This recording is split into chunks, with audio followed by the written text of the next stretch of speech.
오늘 이 요한이서 1장 7절부터 11절까지 말씀을 가지고 우리 신앙을 위협하는 아주 가장 큰 위협, 그 중요한 주제를 함께 좀 이야기해 보려고 합니다. 바로 이단에 대한 것이고, 그리고 이단을 향한 우리의 그런 분별력에 대해서 이야기를 좀 하려고 합니다.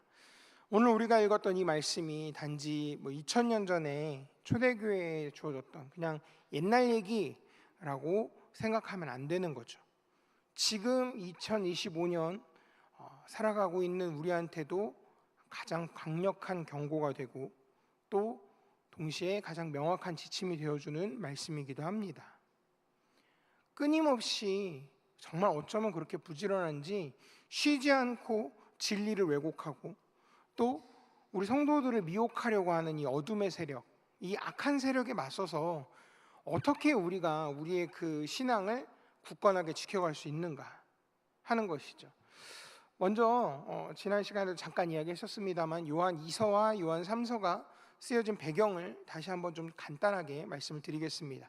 당시 그때 교회에는 순회하면서 말씀을 가르치던 교사들이 있었다라고 이렇게 나눴었죠. 그래서 초대교회는 이 사역자들이 찾아오면 이 사람들을 환대하고 섬기는 것을 마땅한 도리고 큰 기쁨으로 여겼다라고 했었습니다.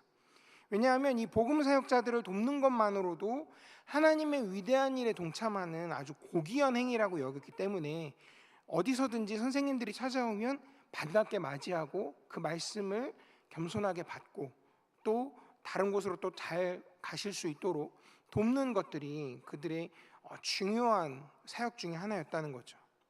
그런데 안타깝게도 일부 거짓 교사들이 이 교회에는 정말 참 순수하고 아름다운 그런 행동이었는데 이 환대와 사랑을 악용하기 시작했다는 겁니다. 그러니까 자기들의 그런 이단적인 교리를 가지고 교회의 순수성을 훼손시키고, 또 사랑하는 성도들의 영혼을 파괴하려고 했던 것이죠. 특히 그 시절에 교회에 가장 깊숙이 침투했던 이단이 바로 영지주의였다라고 몇 차례 이렇게 말씀을 나눴었습니다. 그러니까 예수 그리스도께서 육체로 오셨다라고 하는 이 성육신의 이 진리를 노골적으로 부인하는 사람들이었죠. 그래서 교회의 가장 근본적인 뿌리까지도 흔들려고 했던 사람들이었습니다. 그러니까 이 당시에 영지주의자들이 이렇게 생각을 한 거죠. 육체는 악하고 영은 선하다. 그러면 어떻게 완전하신 하나님이 그런 불완전한 육체를 입고 여기 나타나실 수 있겠는가 하는 것이었죠. 그렇게 주장하면서 예수님의 십자가의 대속, 그리고 그 부활의 의미까지도 통째로 다 뒤흔들어 버리는 정말 위험한, 정말 아주 위험한 그런 주장을 펼쳤던 것입니다. 지난 시간에 저희가 이제 요한이서 앞부분을 통해서 벌써 2주도 훨씬 더 전이다 보니까 많이 이제 기억이 흐리실 텐데, 간단하게 정리하면 이렇습니다. 기독교의 사랑과 진리가 언제나 짝을 이루어서 같이 다닌다. 그래서 진리와 사랑의 만남이라는 제목으로 제가 말씀을 전했던 것을 기억을 떠올려 주시면 좋겠습니다. 진리를 외면한 채 사랑만 강조하면 이거는 맹목적인 감상주의다라고 이렇게 말씀을 나눴었죠. 그런데 반대로 사랑이 없이 진리만 있다, 그러면 그것은 차갑고 배타적인 독선이 된다라고 했었죠. 그래서 이 둘 중 어느 하나만 가지고는 주님께서 가르쳐 주신 이 참된 가치를 온전히 이룰 수가 없다라는 겁니다. 그래서 사도 요한은 우리가 이전에 읽었던, 그러니까 우리가 읽은 본문의 바로 앞부분에 5절과 6절에서 서로 사랑하자라고 이렇게 권면하면서 그 사랑은 우리가 이 계명을 따라 행하는 것이라고 명확하게 강조했었습니다. 그리고 오늘 본문에서 사도는 이 자신이 말하는 사랑이 바로 분별하는 사랑이라는 것을 분명하게 밝히고 있는 겁니다. 무분별한 사랑은 주님이 가르쳐 주신 사랑이 아니라는 거죠. 때로는 젊은이들이 좀 분별력 없이 사랑할 때 좀 큰 사고가 일어나는 것들을 이렇게 주변에서 많이 들으실 겁니다. 많이 보이죠, 그런 케이스들이. 그런데 그런 것처럼 이 진리에 대해서 분별이 없이 사랑하는 것은 우리 귀한 신앙, 그리고 주님의 몸된 교회를 심각하게 위협할 수 있다는 겁니다. 그래서 오늘 본문은 바로 이 분별하는 사랑을 통해서 우리가 어떻게 흔들림 없이 진리를 수호하고 이 거룩한 공동체를 굳건하게 지켜나갈 수 있을까? 거기에 대한 가장 명확하고 강력한 지침을 우리한테 가르쳐주고 있는 겁니다. 먼저 사도 요한은 7절과 8절에서 우리에게 미혹하는 자들을 삼가라고 강력하게 경고하고 있습니다. 근데 여기서 이 사도 요한은 제가 계속해서 말씀을 읽으면서 전하면서 사도라는 단어는 사도 요한을 그냥 확 줄여서 그냥 사도라고 얘기하겠습니다. 이단이라는 직접적인 단어를 안 써요. 그 대신에 그들의 본질을 꿰뚫는 단어로 이야기를 합니다. 바로 무엇이냐면 미혹하는 자, 그리고 적그리스도라는 표현을 씁니다. 근데 이 사람들은 단순히 그냥 잘못된 생각을 갖고 사는 사람들이 아닌 거예요. 의도적으로 성도들을 속이고 진리에서 벗어나게 잡아 끌어내리는, 진리에서 끌어내리려고 하는 그 어둠의 세력, 그러니까 이 사탄의 도구로 쓰여지고 있는 사람들을 이야기하는 겁니다. 그래서 사도는 지금 미혹하는 자가 세상에 많이 나왔다라고 이렇게 말하는데, 이 말씀은 예수님도 앞서서 친히 예언하셨던 말씀과 같은 내용입니다.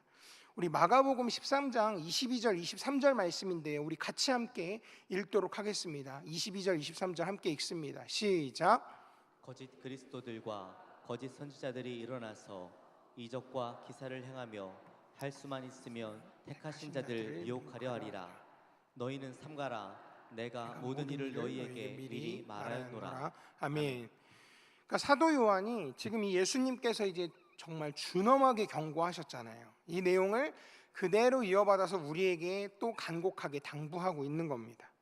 이 미혹하는 자들은 그들의 아비인 마귀처럼 미혹하게 하는 일에 정말 능수능란합니다. 교묘한 속임수로 달콤한 말로 우리 영혼을 낚아채려고 하는 거죠. 그런데 여기서 우리가 절대로 놓치지 말아야 할 것이 하나 있는데요, 무엇이냐면 7절이 헬라어로 왜냐하면이라는 접속사로 시작이 됩니다. 근데 이게 무엇이냐면 7절의 내용이 그 앞선 6절까지 내용, 그러니까 사랑에 대한 강조하고 이제 연결되어 있다는 걸 얘기하는 거죠. 왜냐하면이라고 하면서 연결하는 거죠. 그러니까 서로 사랑하는 게 정말 중요하다.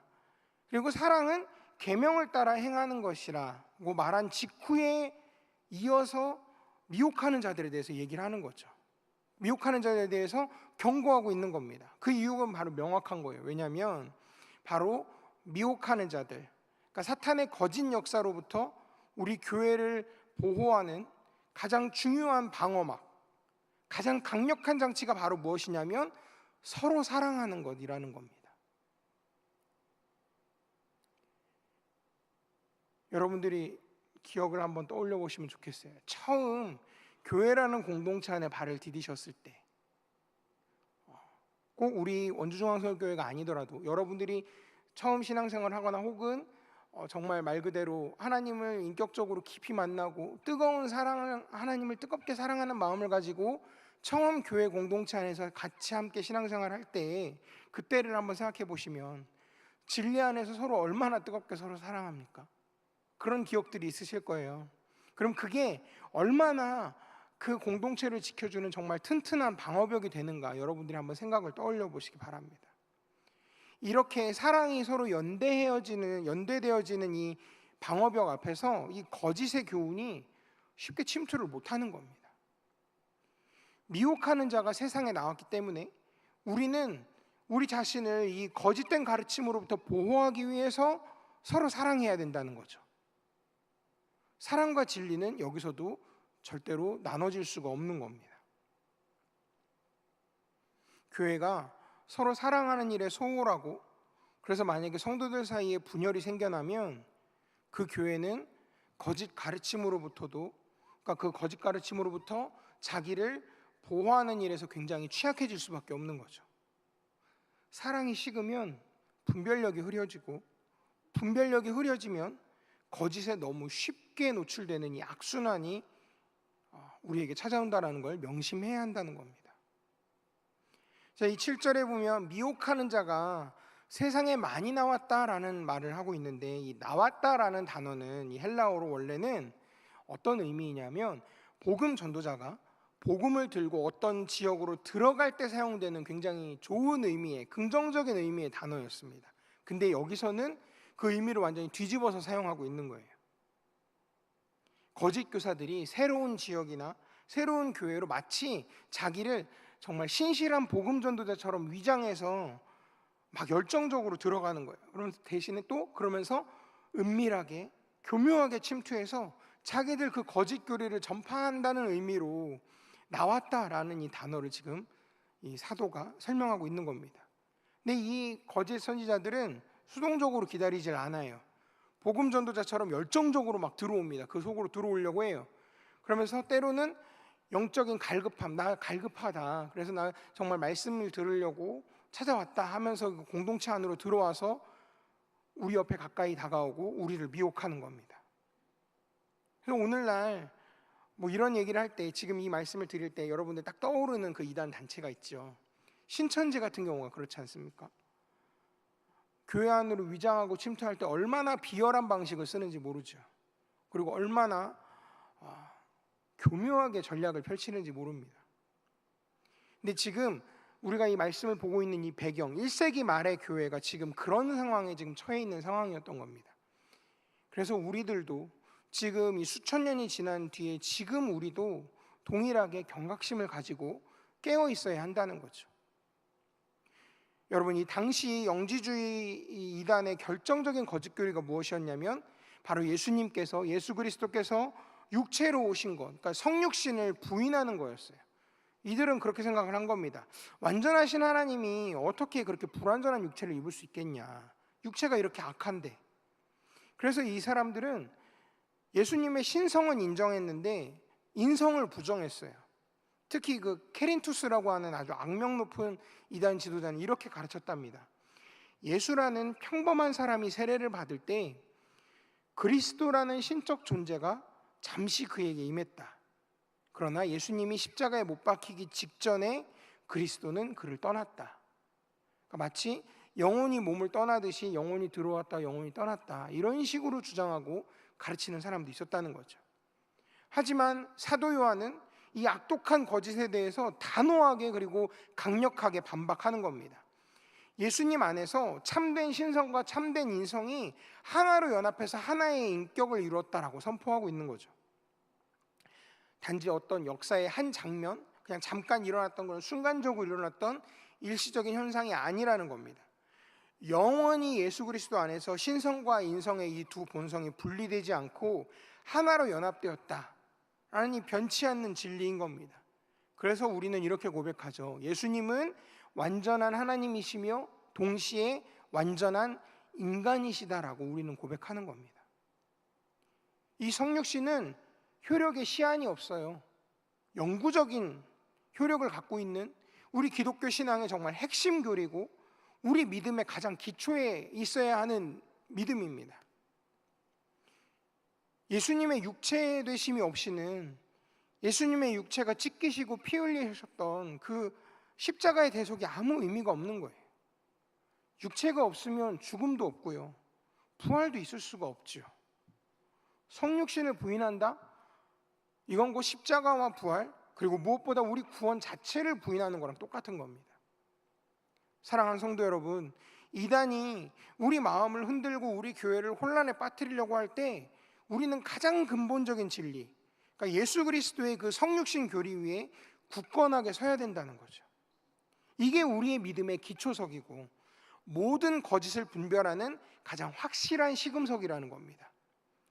육체로 오심을 부인하는 자는 미혹하는 자요 적그리스도다 라고 말하는 지금 이 사도의 이 준엄한 선언을 마음에 깊이 새기시는 우리 교회 모든 성도님들 되시기를 간절히 소원합니다.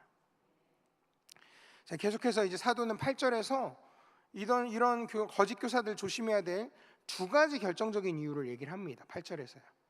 이 두 가지 이유는 우리 개인의 신앙생활뿐만 아니라 우리 공동체가 믿음의 싸움 가운데에서 정말 중요한 경각심을 일깨워주는 건데, 첫 번째로는 부정적인 이유가 있어요. 그게 뭐냐면 사도가 이렇게 경고합니다. 너희는 스스로 삼가 우리가 일한 것을 잃지 않게 해라. 여기서 우리가 일한 것, 이건 뭐냐면 내가 개인적으로 노력했던 것들, 이런 것들보다 훨씬 더 큰 거를 이야기합니다. 그러니까 이거는 나의 어떤 믿음을 향한 노력, 그걸 넘어서서 우리 믿음의 선배들, 더 나아가서 처음 이 복음이 시작되었을 때 이 사도들이 애쓰고 수고했던, 복음을 전하고 교회를 세우기 위해 수고하면서 흘렸던 피와 땀과 눈물, 그리고 이 생명을 건 수고와 헌신까지 다 의미하는 내용인 겁니다. 그러니까 교회는 처음에 사도들이 정말 자기들 안위를 돌보지 않고 복음을 전하면서 헌신하여 복음을 전함으로써 세워진 교회죠. 그런데 만약 이 교회가 거짓 가르침에 의해서 무너지고 우리 성도들이 미혹된다면 이건 사도들의 수고를 헛되게 하는 일인 거죠. 더 나아가서 여러분들 각자 한 사람 한 사람이 지금까지 주님 안에서 믿음으로 쌓아왔던 모든 것들, 우리 기도, 우리의 봉사, 우리의 헌신, 그리고 우리가 누렸던 구원의 확신, 영적인 성장과 평안, 이 모든 거를 거짓 교훈에 미혹돼서 통째로 다 날려버릴 수 있다는, 다 잃어버릴 수 있다는 아주 엄중한 경고의 말씀인 것이죠. 근데 이 부담감을 사도 요한만 얘기한 게 아니었어요. 사도 바울도 갈라디아 교회가 율법주의에 빠지는 걸 보면서 얼마나 많이 안타까워했는지 모릅니다. 갈라디아서 4장 11절 말씀인데요, 우리 같이 함께 읽어보겠습니다. 시작. 내가 너희를 위하여 수고한 것이 헛될까 두려워하노라. 아멘. 이렇게 탄식한 거예요. 너희들을 위해서 이렇게 수고했는데 너희들이 율법주의에 휘말려서 그 얻었던 것들 모두 다 잃을 것이 너무 안타깝다라고 이야기한 거죠. 또 계속해서 빌립보 성도들에게도 이렇게 얘기를 했었습니다. 빌립보서 2장 16절 말씀인데요, 같이 함께 읽겠습니다. 시작. 생명의 말씀을 밝혀 나의 다름질이 헛되지 아니하고 수고도 헛되지 아니하므로 그리스도의 날에 내가 자랑할 것이 있게 하려 함이라. 아멘. 이렇게 간절하게 권면한 거예요. 이렇게 성경은 우리가 거짓 교훈에 미혹돼서 우리 영적인 그런 수고들을 헛되이 해버릴 수도 있다라고 지금 경고하고 있는 겁니다. 거짓에 넘어져 버리면 우리가 진리 안에서 얻었던 이 기쁨과 평안, 소망, 심지어는 구원의 확신까지도 다 흔들릴 수 있다는 겁니다. 사랑하는 성도 여러분, 이단을 경계하는 건 우리가 지금까지 쌓아온 이 귀한 영적인 유산을 지키는 것인 거죠. 우리 자녀들에게 물려줄 그 순수한 신앙의 유산을 잃지 않기 위해서 우리는 깨어 있어야 한다는 것입니다. 두 번째 이유는 긍정적인 이유예요. 여기서 사도는 또 무엇을 이야기하냐면 오직 온전한 상을 받기 위해서 이단을 조심하라라고 말하는 거예요. 근데 이 온전한 상의 이 상은 어떤 단순한 보너스의 개념이 아닙니다. 이것은 일꾼의 품삯을 가리키는 말인데요, 하나님께서 우리 성도들의 그런 신실한 섬김 그리고 믿음의 싸움의 결과로 우리에게 주시는 그 보상인 겁니다. 그래서 이 상은 단순히 물질적인 보상을 넘어서는 겁니다. 하나님과의 친밀한 관계, 가장 친밀한 관계, 영원한 생명, 그리고 하나님 나라에서 누릴 영광과 기쁨, 그리고 이 땅에서 우리가 누리는 진정한 평안, 성령의 열매, 이런 영적이고 영원한 복을 총체적으로 다 의미하는 거예요. 그래서 사도 바울도 고린도 교회 성도들에게 이것에 대해서, 이 긍정적인 이유로 이것을 온전한 상을 받는 것에 대해서 이야기를 하는데요, 9장 24절 말씀, 고린도전서 9장 24절 말씀 같이 함께 읽겠습니다. 시작. 운동장에서 다름질하는 자들이 다 달릴지라도 오직 상을 받는 사람은 한 사람인 줄을 너희가 알지 못하느냐. 너희도 상을 받도록 이와 같이 다름질하라. 아멘. 아멘. 그러니까 우리는 이 상을 받기 위해서 다름질해야 된다는 거예요. 근데 어떻게 달려야 하느냐? 바로 이단의 그런 거짓된 교리로부터 우리 자신을 확실하게 지켜야만 이 온전한 상을 받을 수 있다라는 겁니다. 한번 생각해 보십시오. 영원한 가치를 가진 상과 잠시 우리를 이렇게 현혹하는 이런 거짓된 가르침을, 이걸 맞바꾸시겠습니까? 결코 그럴 수 없죠. 사랑하는 성도 여러분, 거짓에 흔들려서 영원한 상을 잃어버리는 일은 절대로 없어야만 합니다. 영원한 소망을 바라보면서 우리가 예수 그리스도 안에서 받은 이 참된 진리를 굳게 붙드시는 우리 모든 성도님들 되시기를 간절히 소원합니다. 자, 이제 계속해서 9절 말씀부터 보면은 사도는 이단을 대하는 것에 대해서 더 구체적으로 경고하고 지침을 우리에게 이제 가르쳐주고 있습니다. 그러니까 단순히 개인적으로 조심하는 걸 넘어서서 우리 교회 공동체 전체가 어떻게 이 거짓 세력에 맞서 싸워야 하는가 실질적으로 명령을 하는 건데요. 우리 9절 말씀을 같이 함께 읽어보도록 하겠습니다. 9절입니다. 시작. 지나쳐 그리스도의 교훈 안에 거하지 거하지 아니하는 자는 다 다 하나님을 모시지 못하되 교훈 안에 거하는 그 사람은 아버지와 아들을 모시느니라. 아멘. 한마디로 정리하면 이겁니다.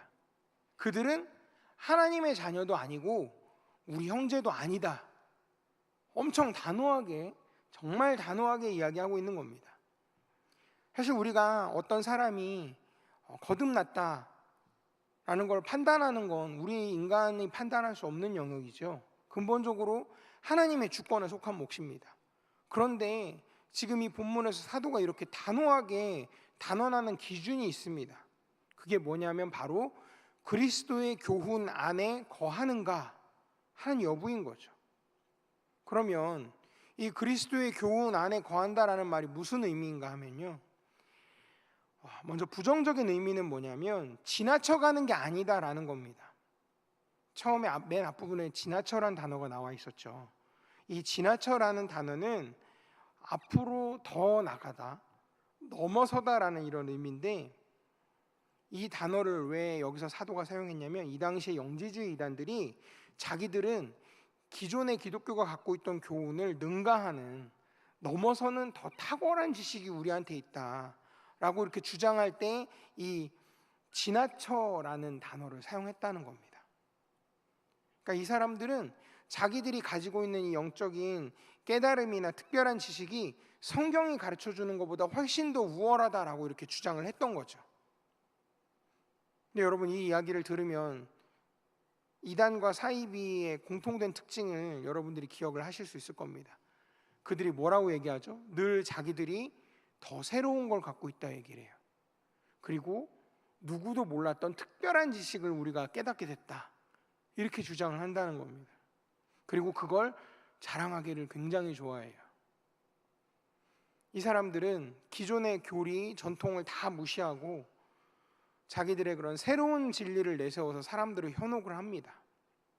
하지만 성도 여러분, 우리 기억해야 됩니다. 하나님을 아는 참된 지식은 우리를 결코 교만으로 이끌지 않습니다.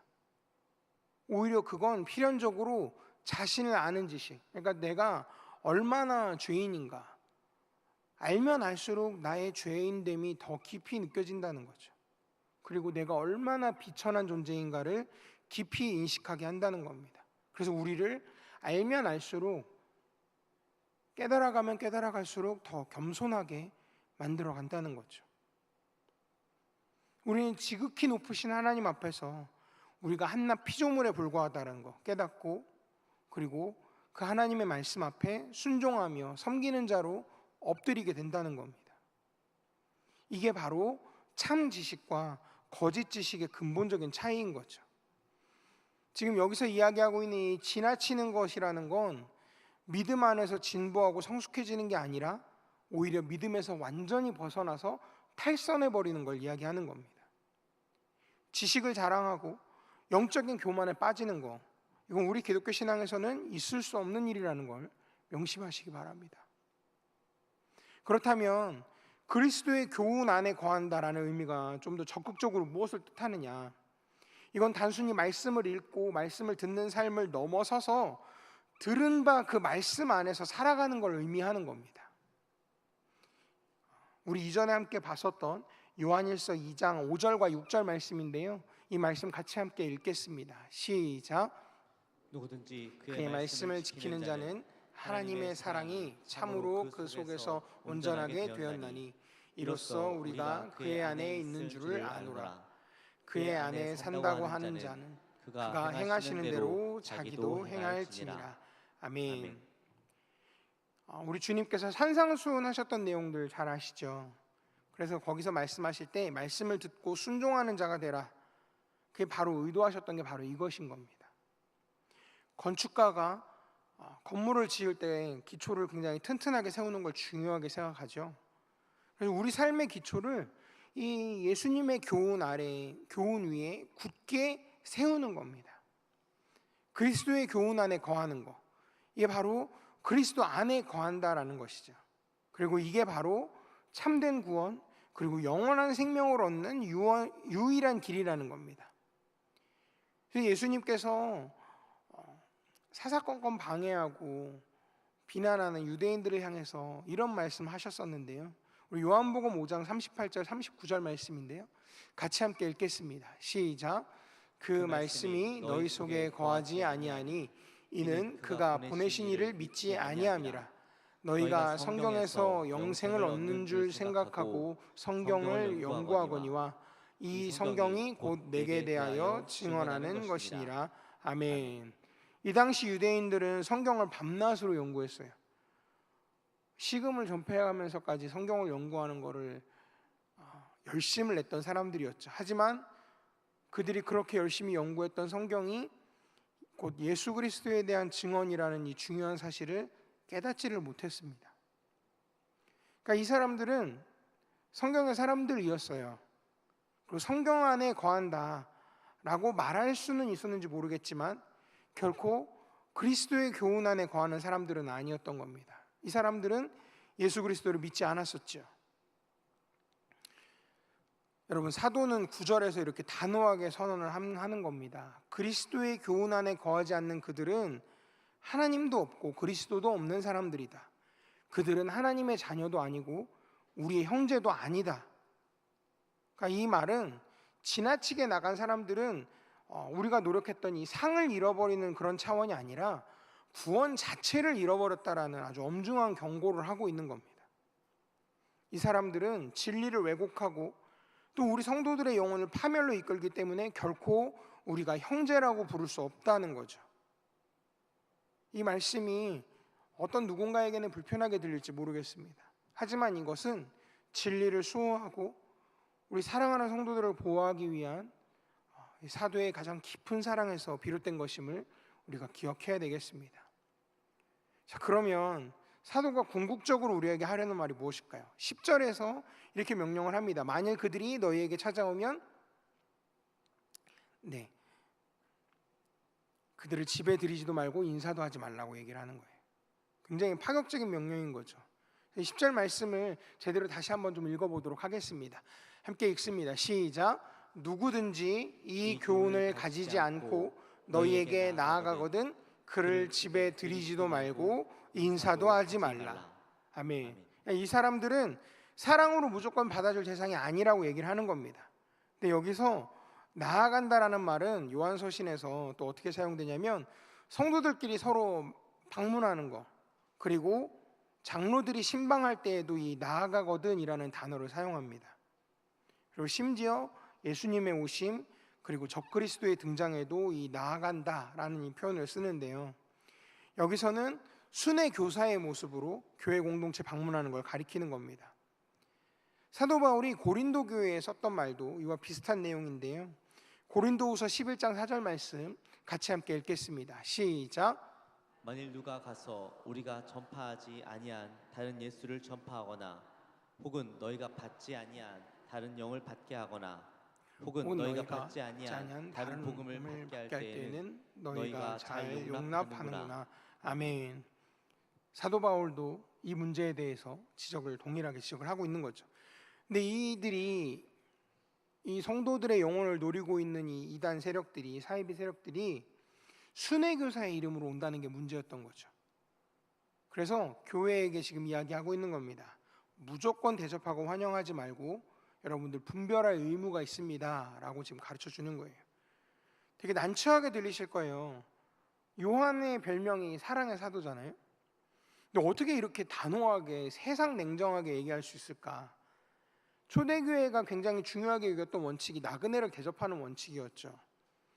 친절과 환대가 아주 중요한 덕목이었는데 인사도 하지 말라라고 얘기하는 건 마치 꼭 비기독교적인 태도처럼 보일 수가 있습니다. 그래서 어떤 신학자들은 이걸 해석을 할 때 그냥 비상의 상황이었기 때문에 통하는 말이지 일반적으로 적용되는 말씀은 아닌 것 같다라고 연구하기도 합니다. 그래서 저는 이 설교를 준비하면서 저는 요한 1서, 2서, 3서 이 요한서신 전체의 설교를 준비하면서 지난번에도 한번 말씀드렸지만 존 스토트 목사님의 이 강해 설교집을 굉장히 많이 자주 읽었습니다. 계속해서. 근데 이 존 스토트 목사님이 이 명령을 이해하는데 아주 중요한 두 가지 설명을 제시했는데요. 첫 번째로 여기서 사도가 말하는 대상은 단순히 그 잘못된 이단 교리를 믿고 있는 개인을 얘기하는 게 아니고 거짓 교리를 가지고 교회 공동체 안으로 들어오려고 하는 공식적인 거짓 교사들을 말한다는 겁니다. 그러니까 단순히 그냥 교리에 미혹된 거짓 교리에 미혹된 개인이면 우리가 8절에 나왔던 경고대로 그냥 조심하고 복음으로 이렇게 권면하면 되는 문제인데 이 사람들은 의도적으로 교회를 혼란에 빠뜨리려고 교회 안으로 들어오려고 하는 사람들이라는 겁니다. 그리고 둘째, 집에도 드리지 말라는 말씀에서 이 집의 의미는 당시 모임을 가졌던, 그러니까 교회 모임을 가졌던 장소로서의 집을 이야기한다는 거죠. 사적인 개인 성도의 집이 아니고 오늘날 이 예배당처럼 교회에 모여서 예배하고 말씀을 배우고 그리고 교제하던 이런 공적인 집을 가리킨다는 겁니다. 당시의 초대교회는 어떤 오늘날 같이 이런 예배당을 가진 게 아니고 집에서 모임을 가졌다라는 것들을 생각해 보면 굉장히 이 말씀이, 이 해석이 잘 맞는 것 같아 보입니다. 그러니까 이 명령은 공적인 모임 가운데 그런 거짓 선지자들, 거짓 교사들을 받아들이지 말라는 거, 그리고 이 거짓 교사들이 교회에 있는 성도들한테 그런 거짓 교리를 전파할 기회를 주지 말라, 아주 강력하게 명령하고 있는 내용인 겁니다. 그래서 이것이 바로 이 요한 2서가 개인한테 쓰여진 편지가 아니고 교회에게 쓰여진 편지다라는 걸 이제 분명하게 확인할 수 있다는 거죠. 그리고 그들에게는, 그 거짓 교사들에게는 잘 가라고 인사도 하지 말고 그냥 내보내야 된다라는 겁니다. 이렇게 이해를 하면, 이 내용을 이렇게 해석하고 이렇게 이해를 하면 다른 모든 신약 성경의 가르침하고 맥을 같이 한다라는 걸 우리가 알 수 있게 되는 거죠. 사도 바울도 거짓 교사들에 대해서 굉장히 강경한 태도를 취했었죠. 갈라디아서 1장 7절부터 9절까지 말씀인데요, 우리 같이 함께 읽어보도록 하겠습니다. 시작. 다른 복음은 없나니 다만 어떤 사람들이 너희를 교란하여 그리스도의 복음을 변하게 하려 함이라. 그러나 우리나 혹은 하늘로부터 온 천사라도 우리가 너희에게 전한 복음 외에 다른 복음을 전하면 저주를 받을지어다. 우리가 전에 말하였거니와, 계속 띄워주세요. 말하노니 만일 누구든지 너희가 받은 것 외에 다른 복음을 전하면 저주를 받을지어다. 아멘. 많이 찾게 되고 많이 읽습니다. 오늘은 좀 그러네요. 아주 강력한 태도로 사도 바울이 얘기하죠. 타협의 여지가 없어요. 그리고 이 고린도 교회에다 쓰는 편지에서도 이 사도 바울은 동일한 논지로, 같은 논지로 한 교회만 이야기한 것이 아니라 모든 교회들에게 공통적으로 얘기를 합니다. 고린도후서 11장 19절에서 20절 말씀도 같이 함께 보겠습니다. 시작. 너희는 지혜로운 자로서 어리석은 자들을 기쁘게 용납하는구나. 누가 너희를 종으로 삼거나 잡아먹거나 빼앗거나 스스로 높이거나 뺨을 칠지라도 너희가 용납하는도다. 아멘. 그러니까 바울 사도가 지금 거짓 교사들을 그냥 무분별하게 받아들이고 용납해 줬던 고린도 교회한테 정말 강력하게 지금 책망한 내용인 거죠. 예수님은 어떠셨나요? 어떤 사람들은 그래요. 예수님은 세리, 죄인들 그리고 창녀들하고도 어울리지 않았습니까? 라고 이렇게 얘기를 합니다. 예, 맞습니다. 그런데 그 사람들은 거짓 교리를 유포하는 사람들은 아니었잖아요. 오히려 주님께서는 유대인들의 선생이었던 바리새인 서기관들을 향해서 7번씩이나 화 있을진저라고 무섭게 저주하셨습니다.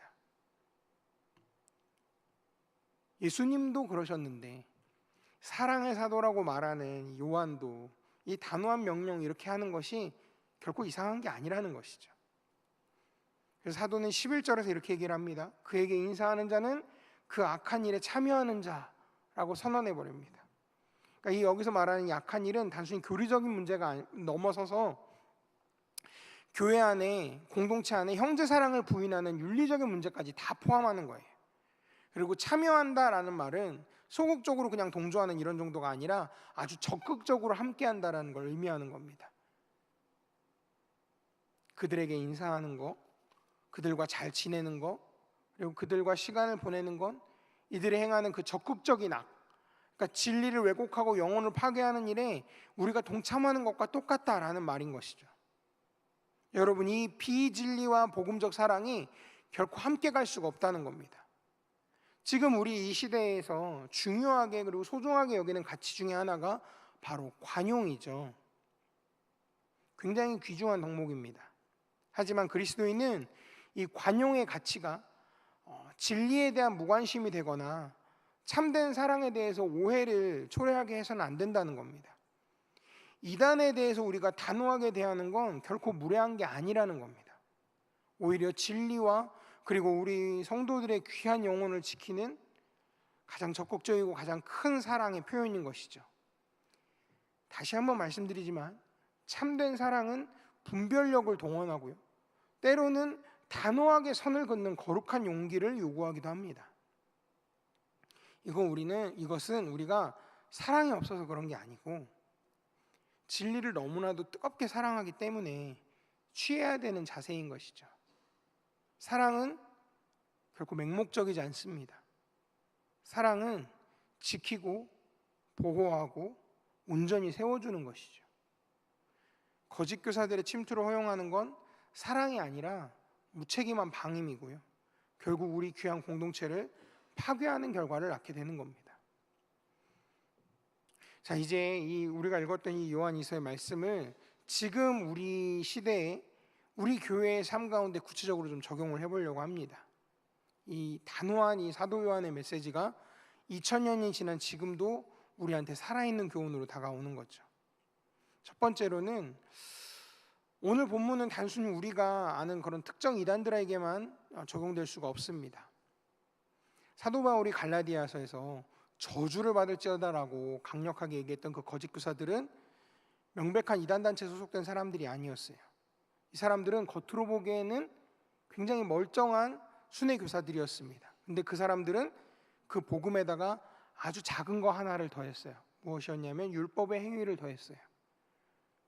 구원은 예수님을 믿음으로 얻지만 구원을 유지하고 온전케 되려면 율법을 지켜야 된다라고 주장한 거예요, 그 사람들은.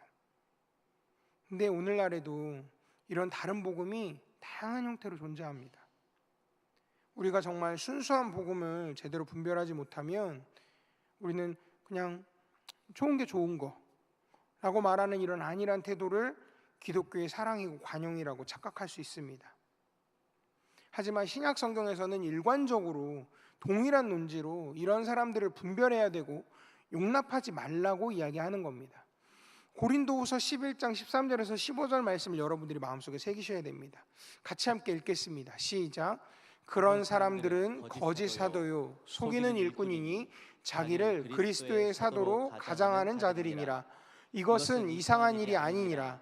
사탄도 자기를 광명의 천사로 가장하나니 그러므로 사탄의 일꾼들도 자기를 의의 일꾼으로 가장하는 것이 또한 대단한 일이 아니니라. 그들의 마지막은 그 행위대로 되리라. 아멘. 이런 사람들은 흔히 아는 대놓고 이단이라고 이렇게 얘기하지 않아요.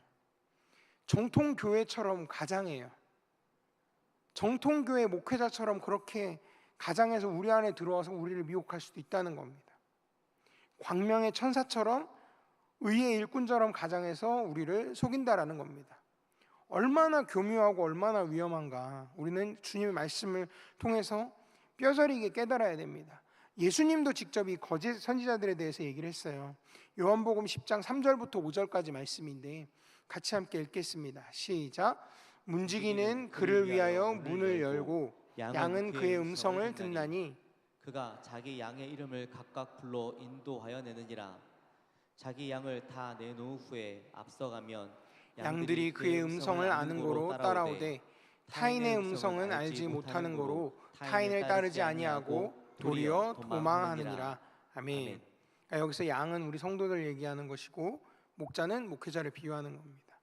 양들은 참된 목자의 음성을 알죠.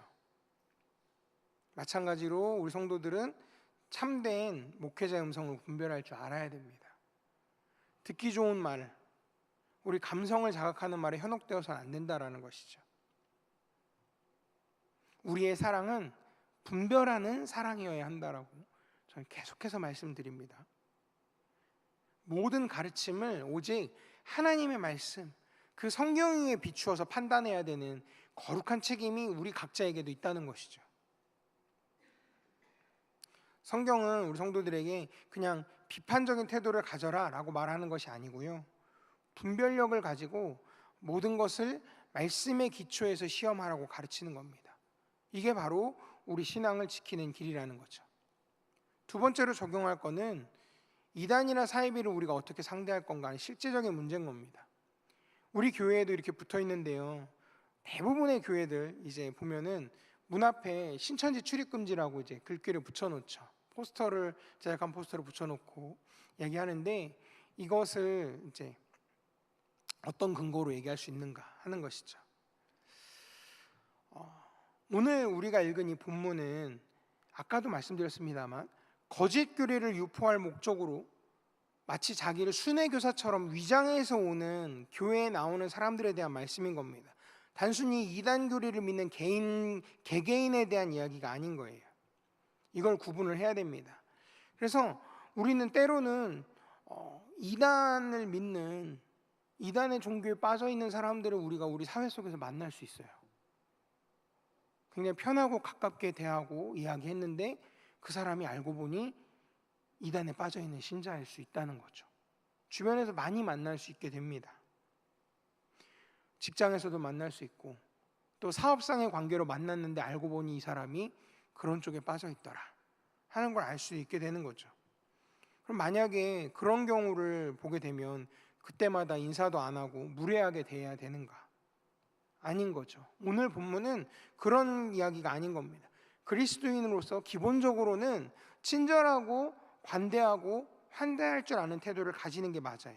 왜냐하면 예수님도 죄인과 세리, 창녀와 함께 하셨었죠.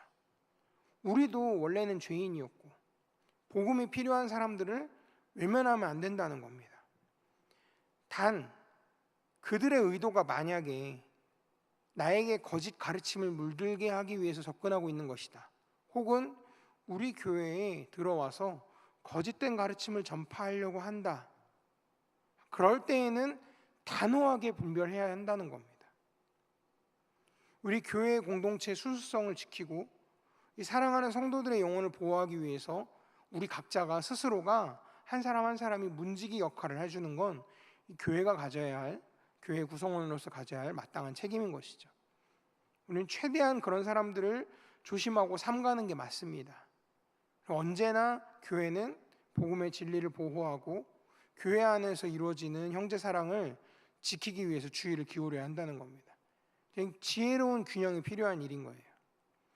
지나치게 배타적이고 차갑게 대하면 때로는 복음의 문이 가로막힐 수도 있고요, 또 무분별하게 포용하면 교회의 순수성이 무너질 수도 있습니다. 그래서 우리는 하나님이 주시는 지혜 그리고 성령의 인도하심을 구하면서 이 시대 가운데에서 우리가 살아갈 때 만나는 이 이단의 문제에 대해서 현명하게 대처할 수 있어야 하겠습니다. 사랑하는 성도 여러분, 이제 말씀을 마무리하려고 합니다. 오늘 요한이서 1장 7절부터 11절까지 말씀은 우리에게 진리를 수호하고 오직 분별하는 사랑을 실천하라고 굉장히 강력하게 그리고 분명하게 명령하고 있습니다. 그 이단은 단순히 우리 감정만 상하게 하는 존재가 아닌 거예요.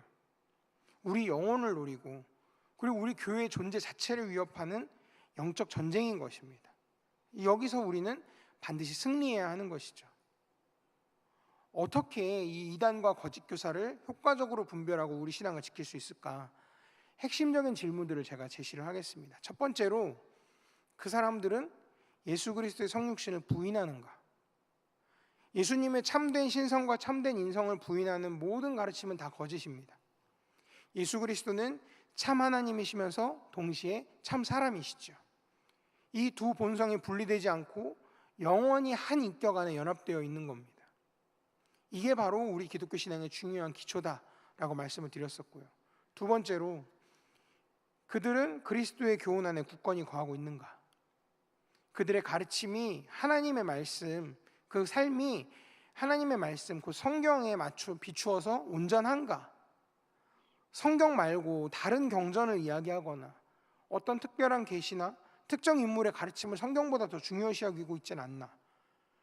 지나쳐서 성경의 범위를 넘어서려고 하는가?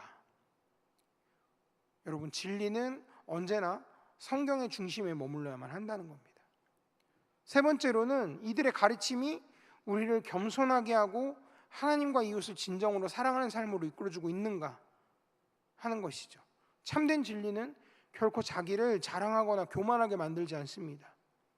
참된 복음은 우리가 죄인인 걸 깨닫게 하고 하나님의 한없는 은혜 앞에 겸손하게 서게 하고 그리스도의 사랑으로 이웃을 섬기도록 이끌어 주십니다.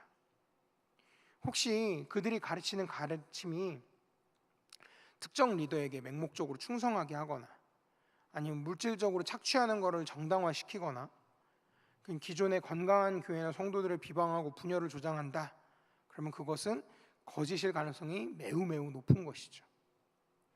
사랑하는 성도 여러분, 하지만 두려워하지 마십시오. 하나님께서는 진리의 영이신 성령님을 우리 안에 주셨죠.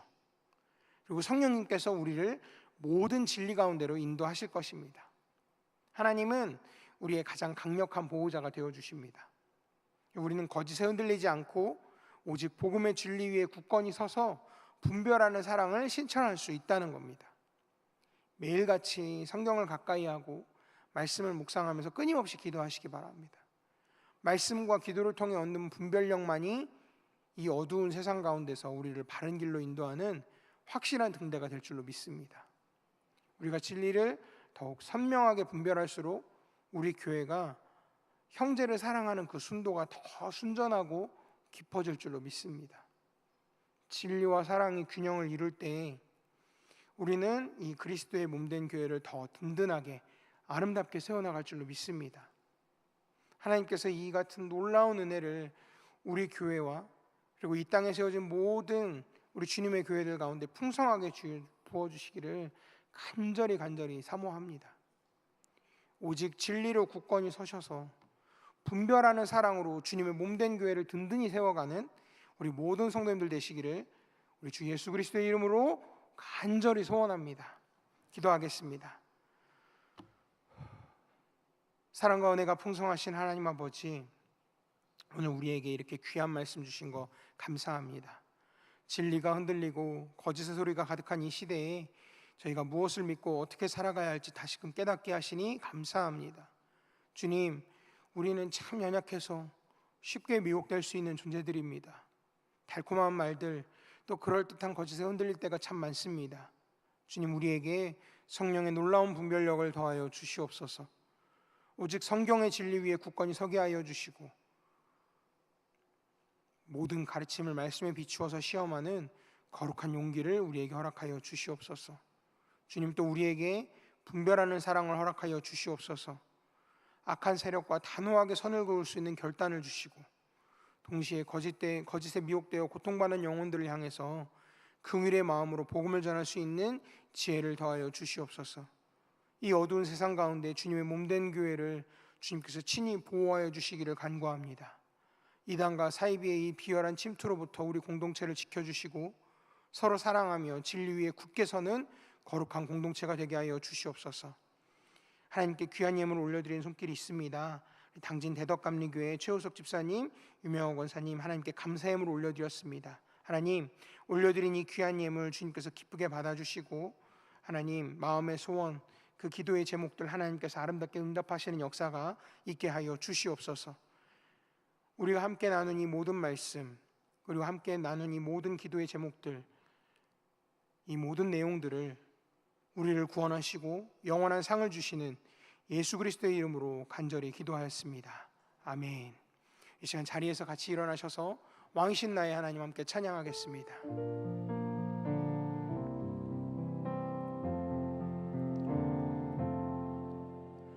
왕이신 나의 하나님 내가 주를 높이고 영원히 주의 이름을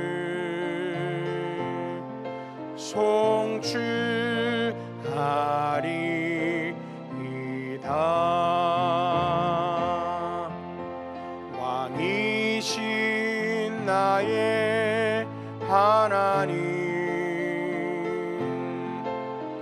내가 주를 높이고 영원히 주의 이름을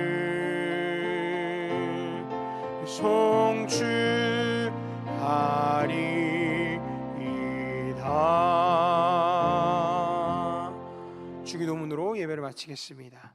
하늘에 계신 우리 아버지, 아버지의 이름을 거룩하게 하시며 아버지의 나라가 오게 하시며 아버지의 뜻이 하늘에서와 같이 땅에서도 이루어지게 하소서.